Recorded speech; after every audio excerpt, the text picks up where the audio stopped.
755 is real with David O'Brien and Eric O'Flaherty.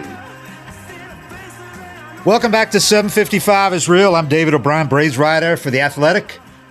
And I'm with my co-host, as usual, former Braves reliever Eric O'Flaherty out in Washington. Walla Walla, exactly, right? Mm-hmm. Isn't Yeah. that it? Made a move. What's up with Walla Walla, man? How's it going? It's good. We're still getting settled, moving in and everything, but a lot calmer out here. A lot more time in our hands. You been watching any ball games? You had time? I haven't. I've been packing, I feel like, for 2 months straight, trying to get our house, the one in Seattle packed up and get the kids out and then driving back and forth. Yeah, I haven't seen anything. I saw actually one play, or two plays that center fielder, Harris. Oh, yeah. I saw him took a walk and then he made a good catch at the wall, but that's all I've seen. I watched one inning and he did something. Michael Harris? Yeah. Yeah. Oh, yeah. He does a lot of things. Yeah. Hey, Trey Harris had a nice throw the other day, too, from left field. That guy's worked himself. I think he's going to be a good fourth outfielder, Trey Harris, or he could start for a lesser team. But yeah. Hey, is there a Final Four fervor in Washington now for Gonzaga? I don't know. I'm telling you, I haven't paid attention to the thing the last 2 or 3 weeks. I've checked out of the tournament now that my Jayhawks totally face planted and shit the bed. I'm not watching anymore. At least I'm gonna try not to. Anyway, let's get to it here. I wanted to start by talking about, this Sports Illustrated is not doing anything for the narrative of the anti-Braves bias that a lot of Braves fans think there is with media, national media, which of course there's not. But Sports Illustrated pretty much put the squelched any of that with in the baseball preview issue. It's got Francisco Lindor on the cover. But inside, in their predictions, they have the Braves over the Yankees for the World Series. And it's like a Braves revenge tour if it goes the way they have it, because they got Braves over the Cardinals in the division series. First of all, they got Mets over Padres in the wild card. Then they got Braves over the Cardinals division series, Braves over the Dodgers in the NLCS, and Braves over the Yankees in the World Series. You would kill you would get rid of some demons if that were to happen, if you're the Braves. But that's a tough road right there. Some game away last year, though. Exactly. From doing the whole thing. And they had that series won. So it's not, it's not an extremely bold prediction, but obviously it's the Dodgers you got to get past unless the Padres, kind of surprise everybody, but Dodgers are the team to beat. I think the Dodgers would have to have a Betts type injury. Yeah. To prevent them from winning that division. The Padres are really good, but the Dodgers just have so much depth up and down. Mm-hmm. So much more star power and such a better rotation, I think, than the Padres do. I still think there's a pretty significant gap between the two. I know the Padres got some glamour guys and threw a lot of money around, but the Dodgers are still loaded. And experience too. I think that's what you saw in the NL Championship Series last year was the Dodgers just haven't been there before. There was no panic, and they just kept putting together tough at-bats and won that series. And that's what I like now about the Braves is they had some experience, but now they got real experience because they had, most of the team had been beaten twice in the division series. I mean, that's a limited experience, and it's kind of bad experience. I mean, we still got a long way to go. But now they got so close, and a lot of these guys weren't even around for the division series loss to the Dodgers when they got their asses kicked 2 years ago. So they don't even know what that feels like. All they know is we should have won last year. We should have gone to the World Series. They should have. Yeah. They were up 2-0 and up 3-1. But that's kind of the progression. Like if you saw the Dodgers come up short, and then finally get one, if you're able to keep that group together and keep kind of chipping away and getting experience, eventually I think they'll get it. It's funny. Everybody forgets that the Dodgers, how many times they failed and got there and failed, because once you win it again, people forget that. Yep. If the Braves could do it, if they could win it again, people would stop talking about only one World Series, whatever. Once you get a second one, then you stopped some of the talk last year by winning a couple of series, but you still ultimately blew that lead against the Dodgers. You'd have almost been better off in the fans' views if you would have been behind 0-2 and 3-1 and gone to 7 games and lost. You know what I mean? Yeah, I can see that. Instead of blowing the lead. Yeah, but that's the experience, that you learn from. I mean, I don't think the team got comfortable. I don't think they coasted or anything and thought they had the series won, but just, having been through it and knowing it's not over till it's over, you kind of have that tendency to just step on their throat. And the way they lost, too, was what was bad. The way they lost with the mistakes, which were so uncharacteristic of that Braves team. Base running mistakes, a couple of fielding things, not getting the runners in, for such a high-powered offense. In other words, they could have and should have won. It's not like the Dodgers just were clearly better.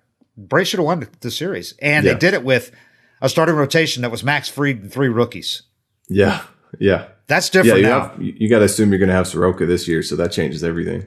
And you got Charlie Morton. Yep. Who's been the best postseason pitcher in the last decade. I don't think he's going to all of a sudden get old. Right. I mean, he pitched really well last year after getting out of the gate slow. He pitched well the rest of the year. And he's looked great this spring. So we'll see. And Drew Smyly, in his last outing, after having a really bad one, the one before that, his last outing, he was dominant. Thursday, 5 innings, really strong. So when you add what Bryce Wilson did in the postseason, the experience he's got now, how he's cut down the walks, just like this depth so much on this in this pitching staff. Yeah, not in the bullpen, but the depth on the rotation, which will alleviate not having so much depth in the bullpen. I think you don't have to be so deep. Bullpen depth can't be too bad if you're sending Webb down. You know what I mean? True they got some pretty good arms down there. Yeah, I think the bullpen's plenty deep as long as your starters could do what you think they should do, and by going 5, 6, 7 innings every night, 8 innings some night instead of 3 and 4. There were so many games last year where they only made 3 or 4 innings. People forget how many third and fourth inning exits there were, and some sooner. That bullpen, you needed to go 10 deep last year. You won't have to have that this year. You're not going to use 4 and 5 relievers every night this year. I mean, you'd assume that the starters have more time to build up and be back to a normal, progression than last year was just a scramble all around. Yeah. So you like that? Just looking at the rest of the picks, they got in the AL, they got the White Sox over the Angels, Yankees over the Twins in the division series, and then the Yankees over the White Sox. That'd be interesting in the championship series. White Sox had a big blow this week though with the injury to I can't even pronounce his name. Pectoral. He's out. You got Braves over Cardinals, Dodgers over Mets in the division series, then the Braves over the Dodgers. They got predicted the Braves 92-70, which is about what I think, and Mets at 89-73 in second, 3 games back. Nationals at 88-74, 4 games back. Phillies 82 and 80, 10 games back. I like the predictions. It's pretty good. I don't know that the Marlins are going to be as bad as they think, 71 and 91, 21 games back. But I like division. I like 4 teams over 500 for sure. Yeah. And then the other interesting thing I thought in this SI, to go with what I was saying about there not being this bias that people think towards against the Braves, their MVP picks, a familiar guy out with the Angels, Mike Trout in the AL, but they've got Acuna picked to win the MVP in the NL. Sports Illustrated does. I'm not really going on a limb with either one of those, Yep. Yeah. I've already said I think this is the year, if he's healthy, he gets 40-40, and I think he could push 45-45. Well, if he gets 40-40, there's a real good chance he could win MVP, even though that doesn't assure it. I think the other guys that have done 40-40 haven't, but for him on a first-place team, I think it would pretty much assure it. Yeah. I mean, it'd be nice to have a big lead, too, in the division or something. Just send him every time he gets on base if he's got a shot at it. True. Very true. Or if he's still in at a high rate, you're going to be having him go a lot because it's helping a team. Yeah. Get him in scoring position right away for Freddie and Ozuna coming up 3 and 4, and whoever's batting second is probably going to be Ozzy. There's a few things happening, though, that could change a lot. I mean, supposedly they deaden the balls a little bit. Yeah. And they're supposed to be at least attempting to monitor pine tar now, which could change. Yeah. I mean, you could almost break even on those two things if pitchers aren't able to throw as good a stuff. But I'm interested to see how that plays out because I think it's pretty obvious Bauer used pine tar last year for the first time because the spin rate jumped like 400 and something RPM. Goes out and wins a Cy Young. So, I mean, you could see a lot more offense, honestly, if pitchers can't spin the ball like they've been used to. For the spring, Ronald Acuna, this is interesting. He's hitting 162 with a 244 OBP. He's 6 for 37, but he has a 514 slugging percentage because 4 of his 6 hits have been home runs. Yeah. Get this. The guy's last 4 hits have been home runs. He homered in four times in a 6-game span. It's like we said last year about Freddie. If Acuna didn't get another hit between now and opening day, I wouldn't be the least bit concerned about him. The only thing that matters is he's healthy, and he's healthy. No, I mean, if he was 0 for on the spring and struck out every at bat, you might worry, but right. Anything, he's hitting 4 home runs in his last however many hits. You don't worry about guys like that. He's going to be who he is. And he's crushing them. Like we said, all that matters with him is health. And he's healthy. He'll rake when the lights come on for real. It's like Snit said of Ozuna. When that thing gets real, so will he. The same thing applies to Acuna and to Freddie, who's done nothing this spring either. No concern about. Those are the 3 guys that if they do nothing in the spring, you're not the least bit worried about. Maybe if Dansby struggles in all spring, you're okay. How's he going to get off to start? But those 3 guys, to me, nothing. You're not worried. Pache, I would like to see him do more this spring. He's looking like, it lowers your expectations coming out of the gate. But the thing is, they don't have a better option. It's like, is Ender a better option? No. And Pache's his at-bats have looked better than his line does. And he's had a couple of hits lately. So I still think I'm going with him because you're not going with him on the bench on the opening day roster. If he's on the team, he's playing. So I fully expect he'll be in the opening day center fielder still. Maybe in a week I change my mind, but that's how I feel right now for sure. Some news this week. Again, nothing we didn't expect, but Max Fried is the opening day starter. It was officially announced on Thursday. I mean, the only other option at all would have been Charlie Morton. Charlie, yeah. Because of his veteran status, what he's done the last 4 years. He was the opening day starter for Tampa Bay last year. But I thought all that was over. And if Fried had not been terrific last year, if he had just been the best pitcher on the Braves team, that'd be one thing. But he was terrific last year. Finished 5th in Cy, first team All-MLB, which Charlie didn't even do last year.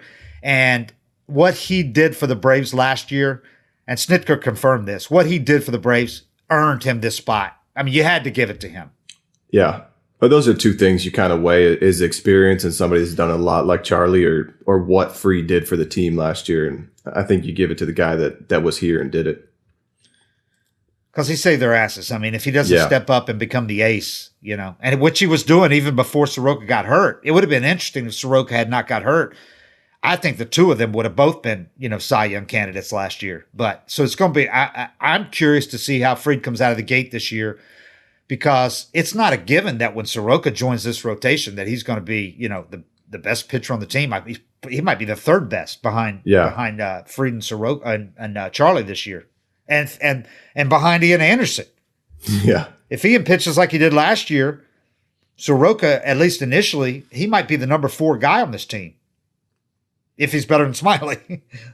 That's a good problem to have. It's a good problem to have. Yeah. I think, you'd think that it would keep it from rushing Soroka back too, having this much depth. But AA said maybe middle of the month, or what did he say recently? Alex said on a broadcast, on Fox Sports broadcast a week and a half ago, mid-April. He said he's getting real close. And Alex isn't the type that's going to throw that out there if he doesn't think it's a good chance of it happening. So when he says mid-April, I'm thinking no later than late April. But if he said mid-April, there's a real chance it could be. He's already pitching like at least 3, maybe 4 sim games and gotten better and better. Covering first base like you wouldn't even know if you didn't know that he'd been hurt. You would not know by looking at him that he's had a problem with it. So, but still hadn't hit and sprinted out of the box. Me. Yeah. Hadn't sprinted out of the box as far as I know. So that's kind of the last step, the progression. Maybe just tell him, take it easy. If you hit a ground ball in the hole, just let him throw you out, and I mean, I think they will, right? I think Tell he's them that? mature enough. Yeah, he's mature enough to kind of guard it and be aware that maybe it's not 100% yet. But I mean, if they're even thinking about throwing him out there, he's got to be pretty damn close. He's got to be looking pretty good because that's so much risk. His value is so high. Yeah, they wouldn't do it if there was any risk. I mean, if it was an arm injury, it's different. But I think with a young guy like him, once that Achilles is healed, I don't think there's any risk of it snapping. And I'm sure the doctors have made it clear to them. Because if there was any risk, they wouldn't do it. With the depth they have, they'd have no reason to do that, risk it. Yeah. So I'm pretty confident they know what the hell they're doing, Yeah, I mean, it's a good sign they're even talking about it. And, I kind of scoffed at somebody when they said, just tell him to keep the bat on his shoulder when he goes up to – and I'm like, okay, what if the opposing team wants to be a dick and just put him on base and say he's intentionally walked? What do you do then? Well, even then you could have him say, well, just don't run hard on the bases. Yeah. Yeah. If they want to give you the base, then it puts a guy on in case Acuna hits a home run. Then you got a 2-run homer instead of a 1. So yeah. Acuna would catch him on the bases quick too. No doubt. A triple in the gap and he stops at third. Acuna would pick him up and carry him. Yeah. So I talked to Tom Glavine yesterday after they made it official on Max Fried being an opening day starter. Because I've talked to Tom in the past about Max. He's always had an affinity for Max, being a left-hander, watching Max develop over the years, come back from Tommy John and really become a pitcher. And Tom's not the kind of guy at all to throw around praise. He doesn't do it, until guys earn it. He's just not one of those guys. And he had some good things to say about Max Fried. This is, a Braves icon, Tom Glavine, Hall of Famer, first ballot Hall of Famer, won 244 of his 305 wins, came with the Braves, 17 seasons here. So I called him yesterday and asked him, and he was talking about Fried, and here's what he said. He said he's fun to watch. It's a little special for me because he's a lefty, and I like watching lefties, but I feel like his progression as a pitcher has been fun to watch. Obviously, he's got great stuff, but stuff's only going to get you so far, as we see with a lot of guys. To me, he's really learned how to pitch. And I thought when he said, as we've seen with a lot of guys, he's probably talking about a couple of recent Braves with great stuff who've kind of flamed out and are now pitching elsewhere, are not in the rotation. He said of Max, Snit told Max yesterday in the morning. Snit knew the day before, Wednesday, but he got so caught up in doing a bunch of other stuff that Snit got to Bradenton for the game, and he realized, shit, I forgot to tell Max, and he didn't want to just call him. So he waited till the next day to tell him in person in the morning. And Max was overwhelmed, he's excited. He said, it's something that you dream about, something you work for, and to actually have him walk up to me this morning and tell me, it was pretty special. So he immediately texted all his family and everything. It's crazy, man. When you think about Harvard Westlake High School has 3 teammates from the same team are going to be opening day starters this year. That's insane. With Jack Flaherty, Lucas Giolito, and Max Fried are all going to start opening day, and they pitched on the same team one year. Flaherty was 2 years behind him, was on with him 1 year. And Giolito got hurt early in the year, hurt his arm. So they didn't even win a state championship. But to even have 3 pitchers, right, to re on the major leagues at the same time from the same team is crazy. But to have 3 opening day starters, that's insane. You have to wonder, was it something they were learning at that high school, or just pure chance that those 3 talented dudes were, in the same area at the same time? But Max's 3 major leaguers in general would be crazy. Max and their catcher is I found out yesterday, is a farmhand now with the Pirates coming up too. The catcher. But Max, though, he transferred to that school because his school dropped baseball. So he had to go somewhere senior year. Well, he's friends with Giolito from summer ball or whatever. So he's like, come here. I'm like, okay. So that's why he's from Santa Monica. Okay, so he transferred at least. Yeah. Okay. Yeah. So it would have been crazy if they all are like in a public school and from the same neighborhood. Yeah. If they're like, what's in the water out there, man? Yeah. So last year, we know what Fried did, and now he's kind of parlayed that. He's first team all in MLB. You got to wonder when the Braves are going to try to sign this guy to an extension, man, because if you wait any longer, then it's not even worth it for him. He's going to be so much closer to free agency. He's been through Tommy John. If you have offered him some security right now, I think he would take it. If I'm the Braves, I'd get on it a little earlier. Maybe they've tried. Maybe that's why it's not done. But Alex hasn't even said. If I'm him, I'm like, yeah, we've tried. I'd let it be known you tried, because if you haven't tried, he's not a guy you let get away. You build around these three guys you got right now, these young guys. So he just went to ARB for the first time. Who's his agent? Oh, CAA Sports. He doesn't have Boris. He's had some injuries. You got to think, especially, after you go through Tommy John, you could be, especially if he has number 2. It could be a wrap, for your career. At age 27. Yeah, you got to figure he'd be pretty willing to take a discount for that security and kind of cash in a sense. Yeah, and he's 24. He's not 24. He's 27. So if I'm him and they offer me 5 years, with a nice, I'm throwing numbers out there. What, $15 million a year for 5 years?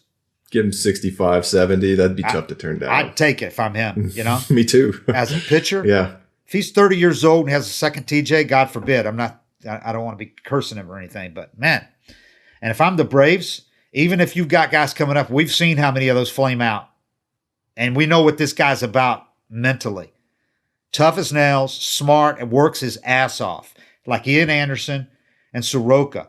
These are the rare guys that are both extremely talented and gifted, but also really cerebral and work really hard. Those are the guys you want being your bell cows, man. Like the big 3 back in the day. I'm not saying they're going to be Hall of Famers. I'm just saying they're the ones that you want your young guys coming up and seeing and modeling themselves after. Control guys. They don't try to just blow it by people. They're pitchers. They work hard to get the most out of their talent. I'm trying to lock all those 3 guys up, man, especially Ian Anderson right now. Well, you got some house money too, having basically stolen Acuna and Ozzy. I feel like you can kind of take a chance and afford to take a chance on 2 of them. And if only one pans out, you're in great shape. Yeah. You got guys coming up like Muller and Tucker, but those aren't sure things. And these 3 guys right now, with good health, they are sure things. They are here. They are major league studs. And they're still young. 2 of them are 23, 24 years old. Yeah. I'm all over that, man. I'm trying to get these guys locked up. Your rotation. Then you can just we can focus on everything else. We got Acuna, Ozzy locked up. We got the 3 guys in the rotation locked up. You're going to have Freddie locked up. Then you can focus on those, and you don't even have to have a huge payroll. You can spend that money on those other areas. I'd get Dansby locked up too, but I think he's probably, I don't know. I can only imagine he wants a little more than they're comfortable with, because otherwise you would have already locked him up too, I think, after last year. Yeah, he's pretty invested in Atlanta though too. He really is. You got to figure that's a factor. But he's also the kind of guy that can fit in anywhere, and be popular anywhere he goes too.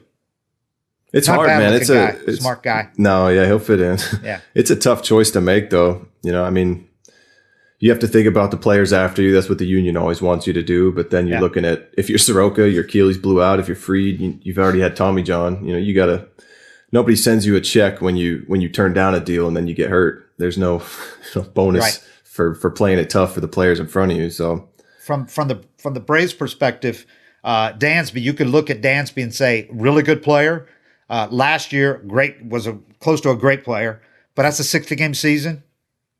So they still haven't seen him do it for 162 without getting hurt, without taking dips and all that. So I could see maybe that from their perspective. And they might say, hey, maybe we go bigger at shortstop. But if he has a big year, it's going to be too late, I think, to get him long term, because he's going to be too close to free agency. Will he have 5 years after this year? Yeah. So he'd be a year away? I think he's going to have 5 years of service, isn't he? Maybe it's four plus. I have to look it up. 17, 18, 19, 20. No, he's going to have 5. That'd be, that's when guys say, I just got to do it one more season, and I'm looking at a huge deal. The discount territories right now. And he's the kind of guy that is getting better and better, and he's really confident in himself, fully believes in himself. Let's see, he's got 4 plus 47s. Yeah, he's going to have over 5. Yeah. You're right. So it's either do it now and during the season, or he's gone. Probably so. Or you could compete for him, but you'd let him get out in the open market. There's going to be a lot of people, trying to get him because if he's been inconsistent with his offense, his defense is always pretty damn good, and he always has good at bats. He Great always team seems guy, like a team guy. Yeah, been a clutch guy. Yeah. Even when he was down, he was still a clutch guy. Getting big hits. Yeah.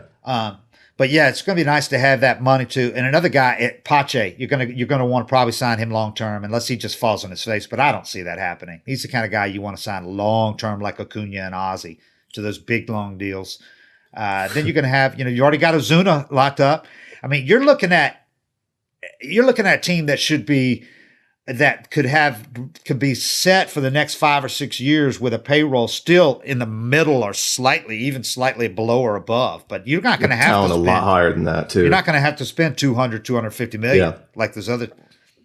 You could throw. So that means you could throw good money at your rotation at the lower end of it and the bullpen to make sure you're always stocked in those areas. Man, it's a great spot to be in. And depth, bench. Throw some money at a bench guy next year. Yeah. Don't have those. That's what the Dodgers have. Bench guys making money. They got bench guys making money in AAA. So Snit, said Fried had earned this with his work last year for sure. I just with Glavine, I asked him about having 3 guys now that the Braves have with Soroka, Fried, and Anderson, and for the long term, because obviously they got Charlie Morton for this year, and Charlie's going to be great this year, or he could be. They're expecting him to be. But Glav was talking about what a luxury this is and how important it is to have those 3 guys for the long term. And first of all, he was talking about Fried. He said he's learned how to locate his fastball and pitch off of that. His curveball has always been really good, and he's developed a good little changeup. And like I say, he's learned how to pitch off his fastball, making those other 2 pitches a whole lot more effective, and really has established himself as an ace-type pitcher. Glav went on to say, I think with him and Soroka, you can kind of go 1A, 1B, which is a nice thing to be able to do. Anytime you've elevated yourself to a guy who, when it's your night to pitch, your team expects to win, you're doing something.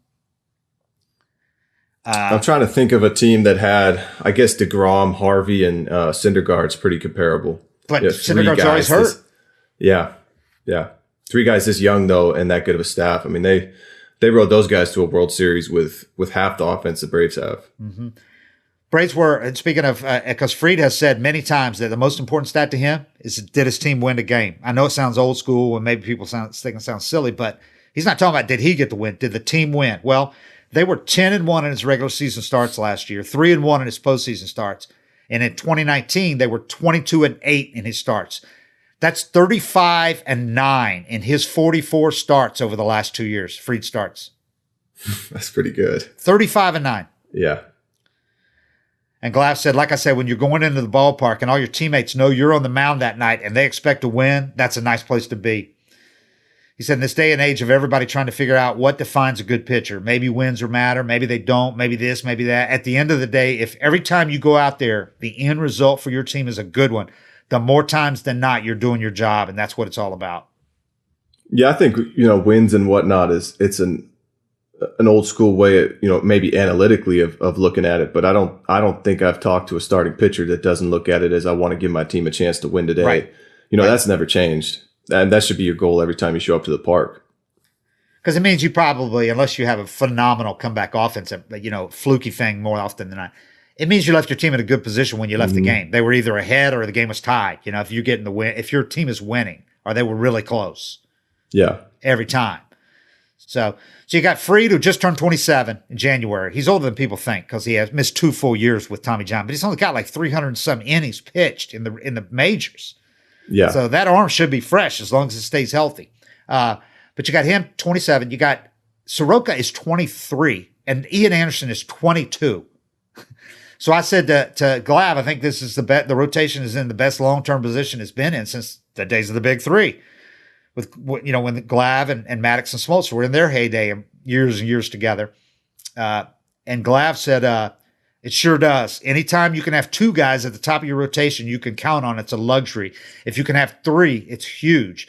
He said, I don't want to start making comparison because I don't think that's fair. But I think a general comparison being when you have 3 guys at the top of your rotation that are like that over the course of 162 games, it's going to give you an advantage because most teams can't match you. They can't match you that deep. So that's where you start making up a lot of ground or winning a lot of games on other teams as you get to their 3, 4, and 5 starters. He said, and I can assure you, much like in our day, nobody's going to come into a 3-game series against Fried, Soroka, and Ian Anderson feeling good about it. They know they're going to be in for a battle. And it's 3 different, approaches. You're not throwing 3 straight guys throwing 98 or 3 straight left-handers. You got Anderson kind of throwing the invisible and the curveball off of that. Soroka's sinker slider and Fried's left-handed throwing 96. It's 3 different attacks, and that's what makes it really hard for teams. And this year it's going to be 5 different attacks when you add what Charlie does and then Smiley. Yeah. It's going to be interesting, man, to see what happens this year. But yeah, I like those different approaches instead of just having like 3 right-handed power guys or whatever. Yeah.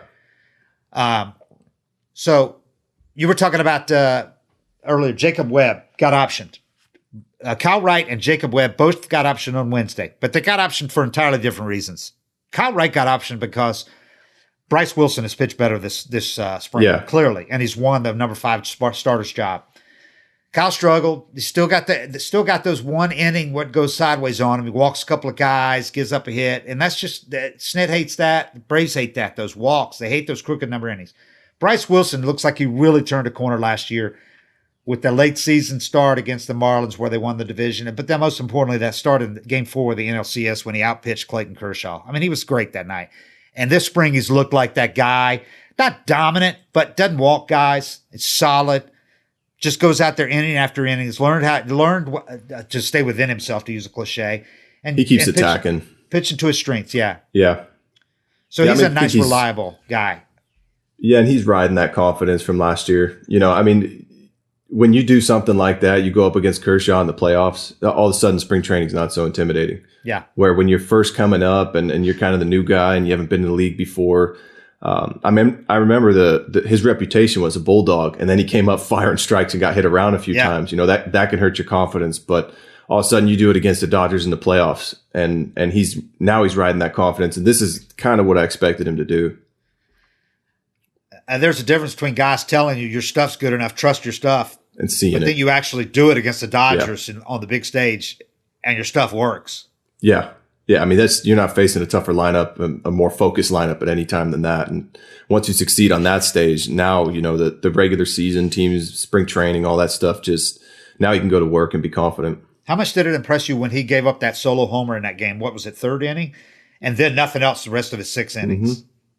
I I think that's what Wright struggles with. It seems like once he starts getting hit, he starts questioning himself and doesn't stay as aggressive. He starts throwing more sliders and stuff. And that was the difference for Wilson. He gave up the homer and then just came right back at the next guy firing strikes. And that's probably the hardest thing to do as a pitcher is not get gun shy after you get hit hard a few times.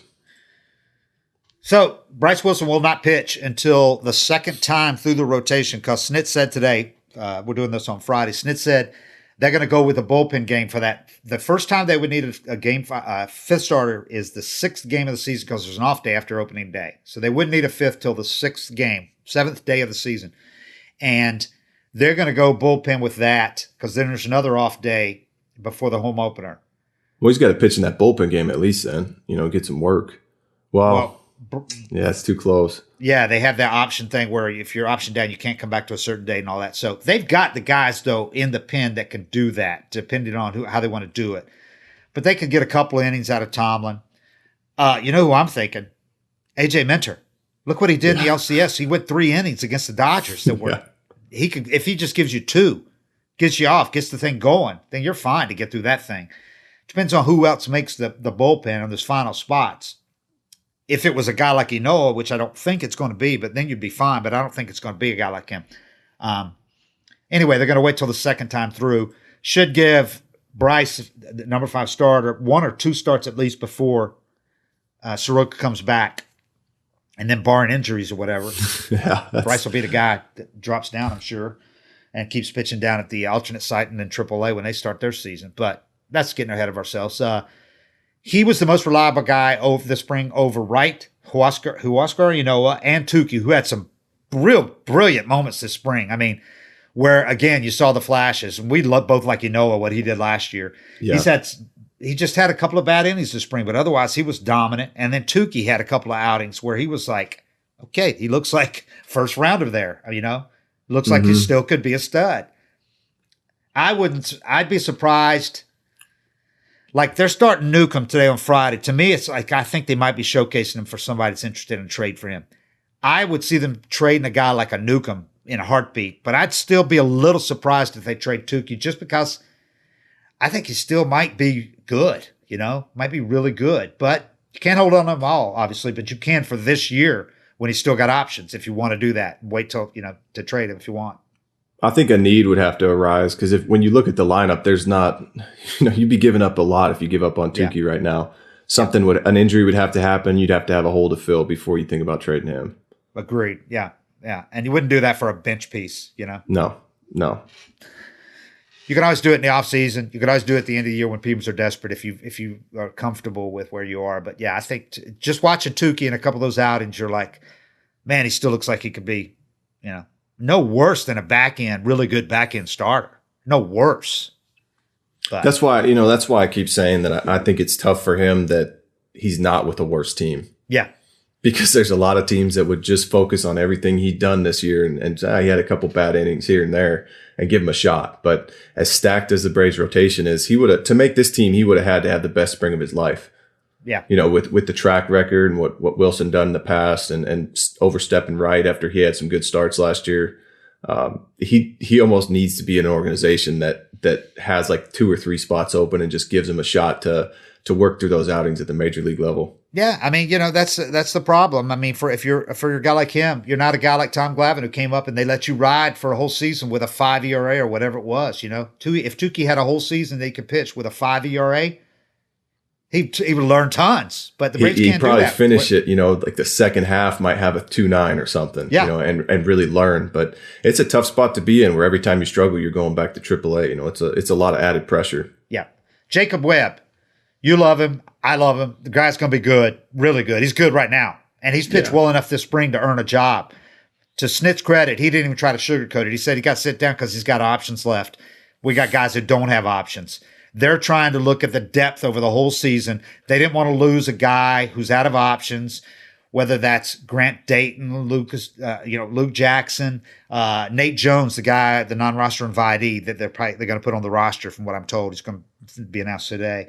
He's another guy out of options. He pitched great this spring. So I know it pisses off people because they think Jacob Webb, he doesn't deserve this, but that's the way the rules of the game are. And if you're trying to have depth over the season, you send the guys down who have options because you can call them up anytime. Somebody else gets hurt, somebody's struggling or whatever, but you can't send these other guys down without losing them to waivers to another team because there's a lot of teams right now looking for arms. And if a guy like Grant Dayton hit the waiver wire, he's gone because he had a good year last year. Grant Dayton did. Yeah. And Luke had a great year 2 years ago. People forget. I know they get sick of me saying it and us talking about him, but he's got a great slider and he's pitched well this spring. And somebody take him. So if you're going to try to sneak somebody through, you do it the first couple of days of the season when everybody's filled their roster out. Exactly. For Webb, man, that sucks. He'll be up. Yeah, you got to just when you're in that position, you have to. It's not easy because it's frustrating, especially when you had a good spring.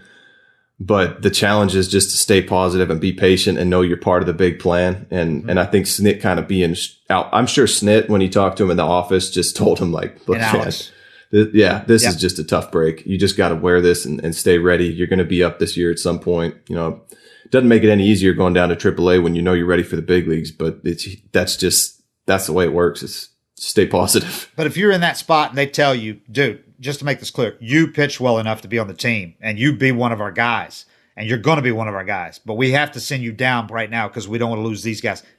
If you're that guy, that makes it a lot easier, doesn't it? Or at least you go, I'm still in the plans, obviously. This doesn't mean anything other than it's options.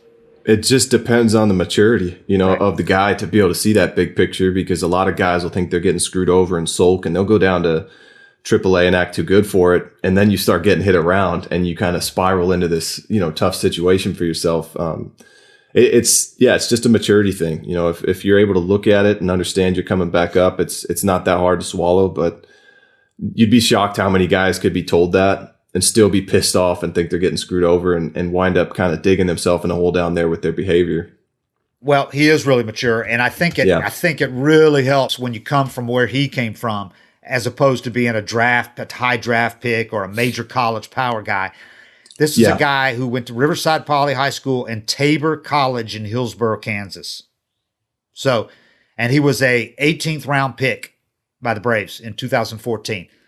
So I think those guys appreciate it more and don't feel entitled or don't, argue about options and all that than a high draft pick might. Yeah. No.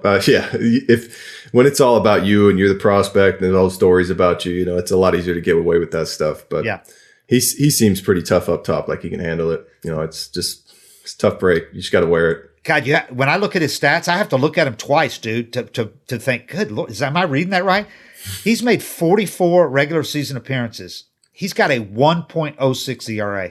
Yeah, there's no business going to AAA. I mean, he's not getting screwed by the team. He's getting screwed by the system, Yeah, good way of putting it. Who starts their career like that, though? 1.06 ERA and 44 relief appearances? It's Kimbrel. Those are the type of numbers you're looking at, Johnny Venners. Right. I didn't start like that. I started with a 20. So, he has had the shoulder impingement, or the elbow impingement, and he had to have surgery on that. So, in the past. So, this is a good way of easing him into the full load of a full season, which he has not done yet. So, that could be the only plus from it, if there is one. You can monitor him a lot easier this way. Yeah. I'm trying to look at the positives here, man. You just got screwed. Yeah. It's just a tough break. You just hope he can handle it mentally, Yeah. He will. He'll be fine. Drew Smiley, I said, he had a really rough outing where they were rolling innings and everything like a week and a half ago. He came back Thursday against the Rays, gave up 1 hit, 1 walk with 6 strikeouts and 5 scoreless innings. Marcell Ozuna had a 2-run home run in that game off a former Brave, Chaz Rowe. He of the slider. Hung it, huh? I bet he hung it inside. I didn't see it, but Ozuna, man, he's looking, he's ready. Like I said, we're not worried about him. Snit said Smiley, asked him, he did everything you'd hope to see, and he said, and then some. We sent him back out from the 5th just for 1 more up, just to get him out there, another inning. And he ended up having that nice, clean inning. I thought his stuff was really good, efficient. It was good. I got to say, he said he watched him behind a screen one of the sim games the other day, the last extended one, and he said, and just to see his pitches, he was like, really good. He said he was hitting everything yesterday, every spot, and throwing all his pitches. So he looks ready. Carl Edwards Jr., a guy we talked about some, possibly making a team. He opted out because they told him he's not going to make the roster. So he opted out of his minor league deal this week. As a former Cub. He had a 1.08 ERA in 8 appearances this spring, but that's a little deceiving because he had the 3rd highest whip on the team of 25 guys who pitched. He had a 1.56 whip. He gave up 7 hits, 1 run, 6 walks with 8 strikeouts in 8 1/3 innings. Those walks just raise a red flag because the Braves don't want to see walks out of the bullpen. 6 walks in 8 innings? Yeah, that was his problem with the Cubs too.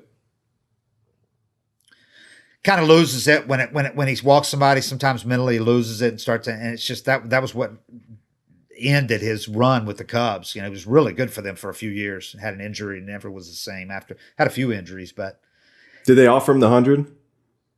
No. No, they didn't even offer it? Because if they would have, they would have kept him. Well, it's his choice, though. I don't think they offered it him because he opted out even before that deadline. I think they told him you're not going to be on the roster. And you're not getting the 100. Ahira, I'm going to pronounce that right. It's not Ahira, even though it's spelled that way. It's Ara. Ara, I think, is what he told me. And I asked him how you spell. I think it's Ara, basically. Adrianza. Adrianza has done everything he could possibly do to win a bench spot on this team. I mean, this guy just keeps hitting. Played good defense at multiple positions. He had another hit Thursday, 8th inning single. He's hitting .433 with a 1307 OPS. He had 3 for 3 game a while back, hit his 2nd homer. I'll be shocked if he's not on the team. Solid bench guy, a multi-position utility guy, veteran guy. I think that's going to end up being a big signing in this offseason on a really off the radar deal. Contreras, 2-run opposite field double yesterday. I think he's your backup catcher to start the season. Some people were like, but don't you want him playing every day? Well, there's nowhere to play every day to start the season. So that's kind of neither here nor there because AAA season's not starting yet.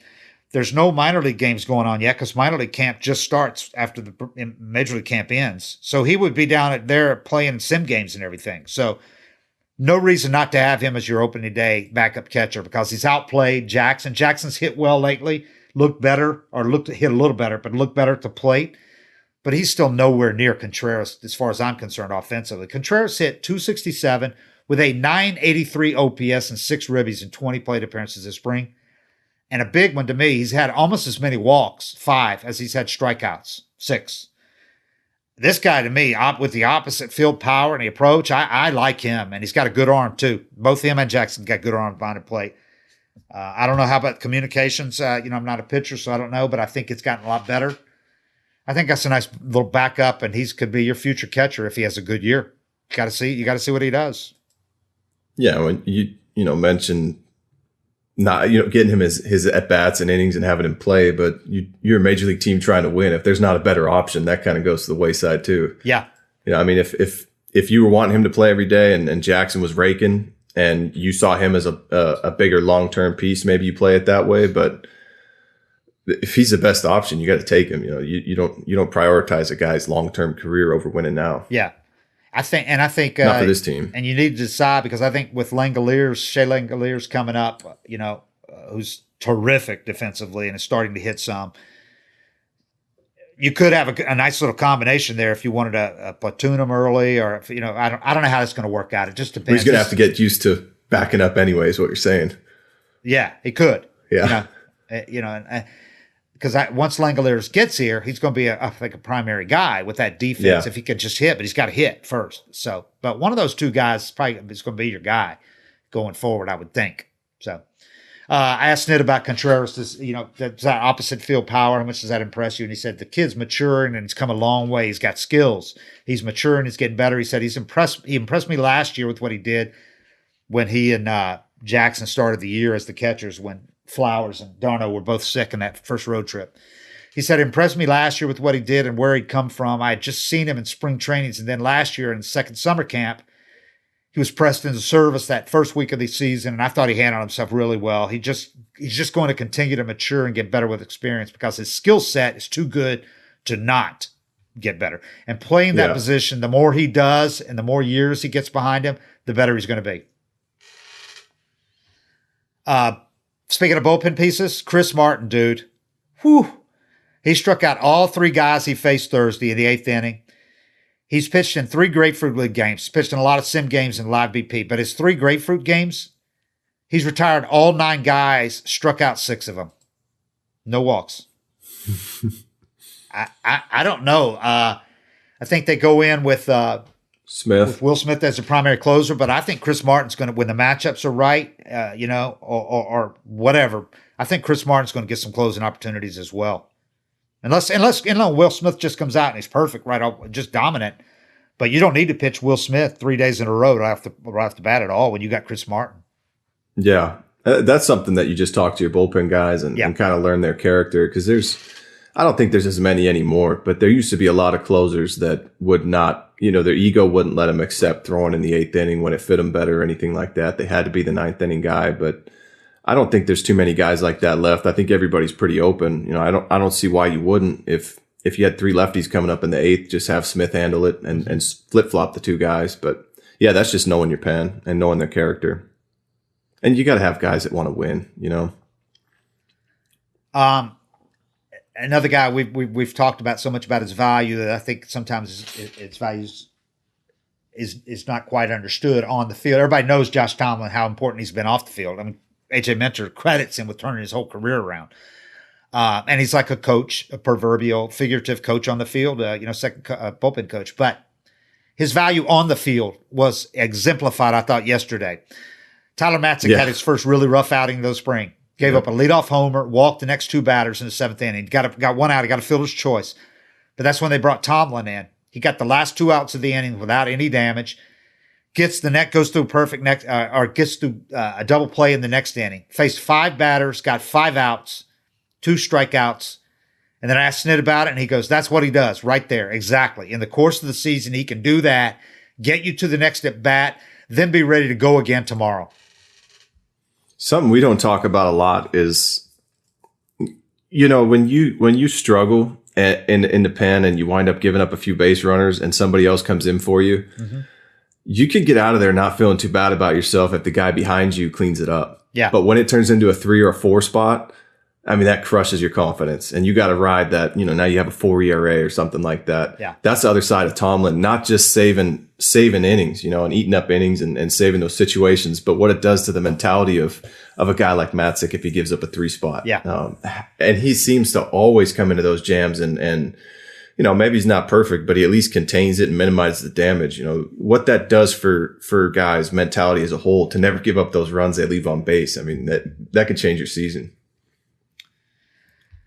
Yeah, and that's why he's one of the certainties for the pen. I would think, barring any late pickups, because there's a lot of moves being made around baseball with guys getting cut loose, with opt-outs and all that. But I think barring any late pickups, I expect the Braves pen to be Will Smith, Chris Martin, Tyler Matzik, A.J. Minter, Josh Tomlin, Grant Dayton, Luke Jackson, and Nate Jones, the non-roster invitee who's pitched great this spring. They could add a 9th reliever, though, for that first 10 days or whatever it is till they need a 5th starter. Or they could add an extra bench bat. Either way, they're going to go. I haven't indicated yet how they're doing that. But I feel like if you were going to have a 9th reliever, though, it'd be Webb. Yeah, but they already optioned him. Well, you know what I mean? Yeah, you've used the option, so you can bring them back. Yeah. Back and forth if you want. But there's a few guys that could be. I mean, you could keep. You know what you could do? You could keep Inoa or Tukey in the pen to start, and then option them down after that first bullpen game. Yeah. And then you just can't get them back for, I think it's like 10 or 20 days. Right, but you're not going to need since 10. That. You could have them. You could have one of them start that game if you wanted to. Yeah. Last thing, Austin Reilly. They put him in right field the other day against Pirates over in Bradenton because Snit wants to see him in right. He played there a couple of times actually last year or 2 years ago. Last year, and man, this guy, he's 240 pounds now, by the way, and he can run. And he looks fine in right field. It's not like you got Adam Dunn out there, Yeah. Or he even moves better than like Klesko. I mean, this guy's not bad at all. And he can play right field. He's got a great arm. So he's a good arm. I think with only having 4 pure outfielders on the team, probably, with Ender, I'm assuming he's the 4th outfielder. There's a legit time where you could have him in right field because if Acuna's out of the lineup for any reason, or you move Acuna over to center one game or whatever, then you could have Adrianza or Camargo if he's on the team, or Lamb if he's on the team. One of those guys will be Lamb or Camargo. You could have them play third, and you can move Reilly to right field and be fine. But Riley's in that game in right field, and he hits 2 bombs that day that he goes to right field. And did you see the replays of these? Bradenton, the batter's eye, McKechnie Field. He hit one over the batter's eye on a slider. The Brubaker. Yeah, he doesn't hit any cheap ones. A slider. He drove it over the batter's eye. And I asked, I know Jimmy T, the PR guy there, it's been there for about 25 years. I asked him, how many balls have you seen hit over the batter's eye there? He goes, not more than a handful in 25 years in games. And then, same pitcher, he only gave up 3 hits, that dude Brubaker did in 5 or 6 innings. The second time up, Reilly hits another bomb just to the left of the batter's eye. Both of them were like 106, 107 miles an hour off the bat.